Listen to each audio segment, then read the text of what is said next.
సిద్ధును విడిపియడానికి జాను ఇంటికొస్తుంది. తులసిని నిలదీస్తూ ఉంటుంది. నీ మెడలో తాళి కట్టిందో ఎవరో తెలియకుండానే ఆ తాళిబొట్టు పవిత్రమైందని అలా నువ్వు ఒక భర్త తెలిసినట్టుగా తాళిబొట్టును భద్రంగా దాచిపెట్టుకుంటున్నావు.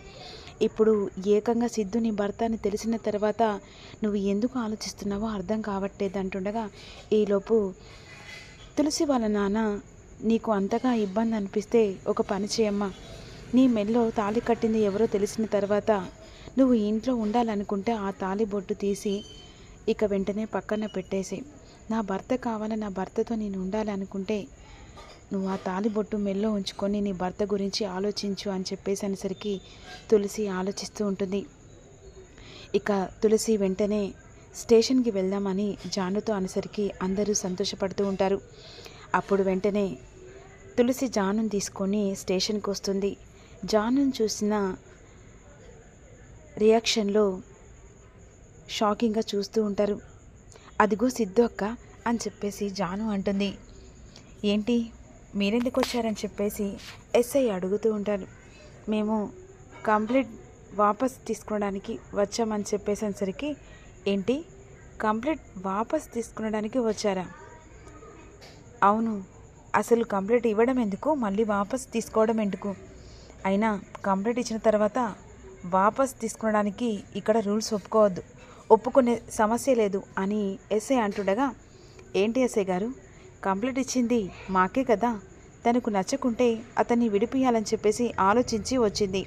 అలా అని చెప్పేసి మీరు లా గురించి తెగ మాట్లాడుతున్నారేంటి? అసలు కంప్లీట్ ఇచ్చింది తను కాబట్టి తను వాపస్ తీసుకోవడానికి వస్తే మీరు ఇక లా ప్రకారం ఇది కుదరదని చెప్పేసి అంటున్నారు కదా. సరే, మీ మాట ప్రకారమే నేను మీడియాను పిలిపించి మాట్లాడతాను. అప్పుడు వాళ్ళే మిమ్మల్ని సస్పెండ్ చేసేదాకా తీసుకెళ్తారు, సరేనా?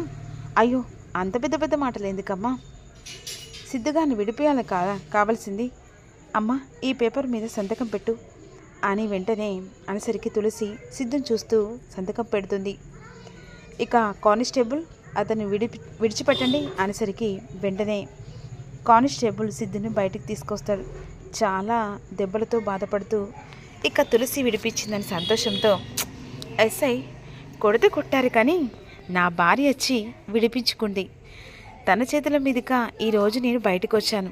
ఈ దెబ్బలు కాస్త మాయపోయినట్టుగా అనిపించింది కాదు, ఏకంగా నా భార్యను చూస్తే ఇట్టే మాయమైపోయినాయి. చాలా థ్యాంక్స్ ఎస్ఐ గారు అనేసరికి ఆశ్చర్యంగా జాను చూస్తూ ఉంటుంది. ఇక సిద్ధు ఇద్దరు కలిసి అలా బయటికి నడుచుకుంటూ వస్తూ ఉంటారు. జాను కూడా చాలా సంతోషంగా ఇద్దరు భార్యాభర్తలు ఏకమైనట్టుగా సంతోషం చూస్తూ వెనక నుంచి వెళ్ళి వాళ్ళని అలా మురిపంగా చూస్తూ ఉంటుంది. సిద్ధు అలా నడుచుకుంటూ వెళ్తుండగా అకస్మాత్తుగా కింద పడిపోతుండగా వెంటనే తులసి సిద్ధుని పట్టుకుంటుంది. అలా ఒకరికొకరు కళ్ళల్లో ప్రేమగా చూసుకుంటూ ఉంటారు. సిద్ధు తన భార్యను మరి ఇంట్లో అడుగు పెట్టేలా మెట్టినింట్లో అడుగు పెడుతుందా తులసి అనేది రెగ్యులర్ ఎపిసోడ్ కావాలనుకుంటున్నారా? అయితే కామెంట్ చేయండి. మరి కనిష్క మళ్ళీ ప్లాన్ ఎలా తిప్పి కొట్టబోతుంది అనేది రివ్యూలో తెలుసుకుందాం. మీరు మిస్ కాకుండా లైక్ కొట్టడం అంటే మర్చిపోకండి.